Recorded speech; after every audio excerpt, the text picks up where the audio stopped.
Okay, I got a question here from BioPhoenix, who, friend of the show here. He has his own retro gaming channel here on YouTube. A link will be provided in the description. He does a lot of reviews and pickups videos, vlogs, that kind of thing. So definitely go check out BioPhoenix. And he has an excellent question for me, very much in keeping with the season.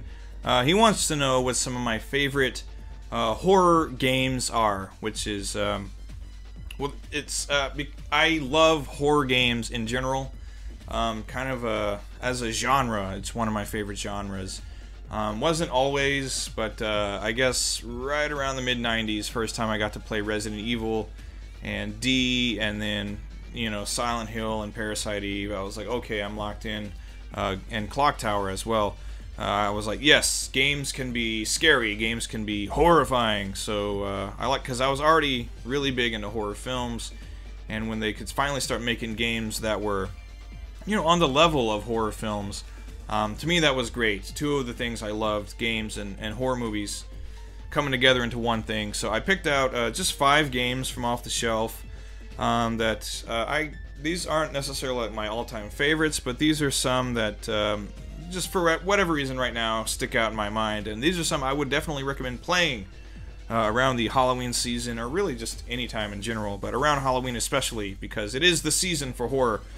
First up, I'm not gonna I guess throw out any Castlevania, because that's kind of a given. Castlevania is one of my all-time favorite series ever, but that's just classic. Everybody knows that Castlevania pretty much is the genesis of horror in gaming. As far as I'm concerned, I know that there were like horror-themed games prior to that, but Castlevania was the one that really made it work. And so that entire series is amazing. Play every Castlevania game, I don't care what it is, except for maybe like Lords of Shadow. I'm not terribly into those. But yeah, anything else from 8-bit up to more recent games, play Castlevania. Anyway, Splatterhouse, great horror series, a lot of fun. Really good to get into for the Halloween season. What I have here is Splatterhouse III. This one is excellent. It forgoes the side-scrolling gameplay of the first two, and it becomes a straightforward beat-em-up in the same vein as, like, you know, Streets of Rage or Final Fight. You have a, you know, full range of movement. It takes place again inside the house and laboratories of Dr. Whoever he is. He's kidnapped your girlfriend again. Was it Jennifer? He's kidnapped Jennifer again, so you gotta re-don the terror mask and go in there, kick some ass. I believe it's timed, and you can take all kinds of different paths through the mansion, each level, and you can look at a map and find the quickest route to the exit to make it up to the next level of the mansion. Really cool, kind of like creepy cutscenes. The creatures are, again, really kind of like grotesque and awesome. You know, lots of nice gory violent 16-bit graphics. You know, fun, excellent gameplay. Great game by Namco, and a good creepy soundtrack as well, which also is typical of the Splatterhouse games. So I mean, play any of the ones that you can, if you can play the first or second or the third, or if you get the Splatterhouse game for PS3 and 360, you can unlock all of the older Splatterhouse games for it, which is excellent. Really great bonus feature of that. But yeah, Splatterhouse 3, one that really sticks out in my mind, just because it's takes all the kind of like creepy, gross, gory stuff from the first couple of Splatterhouse games, and then tops it off with some excellent beat-em-up gameplay. So Splatterhouse 3, definitely play this one if you're a fan of more old-school 16-bit horror. Biohazard for the GameCube, which was recently re-released. It's on PS4 as well. I was actually watching Black Metal Gamer live streaming some of the Biohazard remake, or the Resident Evil remake, however you call it, whatever region you're in. This probably my favorite Biohazard game. I loved the original. I played it when it first came out in 1996, and from there I was just sucked into horror games, and to Resident Evil in particular. Playing this one, it's fantastic. The gameplay makes me... They more or less took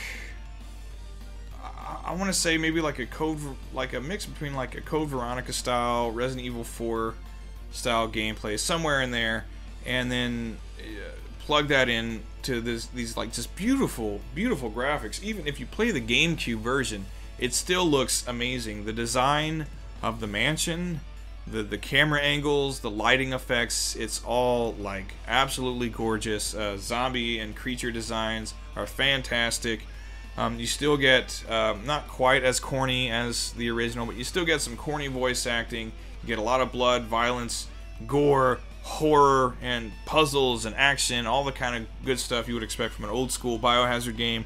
Biohazard, aka Resident Evil, the remake, is my personal favorite. You can play most old school Resident Evil games and have a great time, but this one, to me, I think stands out from the crowd. If you can get the new updated PS4 version, I'd recommend going for it. This game is amazing. Biohazard. Play it today, or tomorrow, or the next day. Play it whenever you feel like it. Play Biohazard. Rule of Rose. Rule of Rose, maybe more known now for being like an expensive game, which is unfortunate because it's a pretty damn cool game. A lot of criticisms leveled against it for, I guess you could say, like maybe lackluster, sometimes irritating gameplay. That's true. It's not a perfect game by any means, but for me, the presentation, the crazy, weird, creepy plot, creepy children, the fucked up ending, and all the shit that plays out throughout the game, plus the graphics, again, I think are really fantastic. It's a PS2 game, but I can still play it today and appreciate the look of it. It's still a really good looking game. Yeah, it's unfortunate that it's so expensive these days, because it's definitely worth playing. Like I said, there are a lot of criticisms leveled towards this game as far as gameplay goes, and those criticisms are warranted, but I think overall this game is more of an experience. So yeah, I mean, if you could play Rule of Rose by some cheaper means, not necessarily having to pay $100-something dollars for it, which I wouldn't recommend paying, because it's a great game, but it's not worth, you know, yanking $100 out of your bank account. But Rule of Rose, good game, really creepy, excellent presentation, excellent story, one that's, again, really great to play around Halloween, or really anytime you're in a creepy mood. Rule of Rose, check it out if you can. If you're a rich man, play Rule of Rose. Zero, aka Fatal Frame, the entire Fatal Frame series, made by Tecmo. These are some of my absolute favorite horror games. I think especially if you go the extra mile, which I recommend, and play these alone in a dark room, definitely kicks up the atmosphere. But yes, these are very atmospheric games. They really capture that Japanese ghost story vibe, like you know, Ring and Grudge and all that stuff. Great creepy environments. Really great designs on the ghosts. They're pretty damn terrifying. You get up close and personal with them with the camera. The stories are kind of straightforward and simple, which is cool because they're in service to a horror game, so they don't have to be that elaborate. The Fatal Frame games, yes, some of my all-time favorite horror games. Some of the most effective horror games as well. They can get downright creepy, scary. If you have maybe like a friend who doesn't handle horror so well, it's fun to watch them try to play these games, because they'll usually freak out, and that's a lot of fun to watch. Anyway, Fatal Frame for PlayStation 2, for the Xbox, for the PlayStation... Did they release one? Well, for the Wii U, anyway. Any Fatal Frame game you can get your hands on, play it. Regardless of region or what have you, they're excellent. Some of my favorite horror games of all time. Zero, aka Fatal Frame. Some of the best games to play around Halloween. Creep yourself out. Ku-On. This game I had not even heard of until I picked it up, I want to say like a few years ago. And quickly it became a favorite horror game of mine. Like the Fatal Frame series, very high on the creepy Japanese ghost story atmospheric meter. Lots of ghosts and demons and monsters running around this thing. has like a feudal era Japan setting. Lots of really like dilapidated old Japanese houses and dungeons and all kinds of cool stuff that you're going to be exploring. Has a much more like mystical element to it. You attack creatures with your kind of like talismans. It's very Shinto.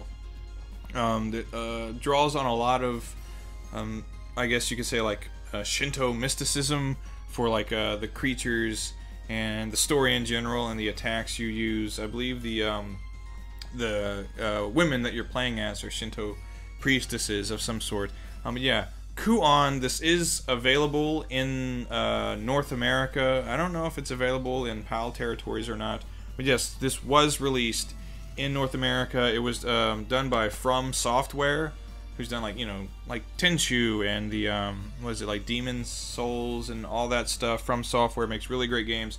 Kuon, whether you know you get the Japanese or the English version, it's a very good, very creepy, atmospheric game. Excellent. Another good one to play alone in a dark room.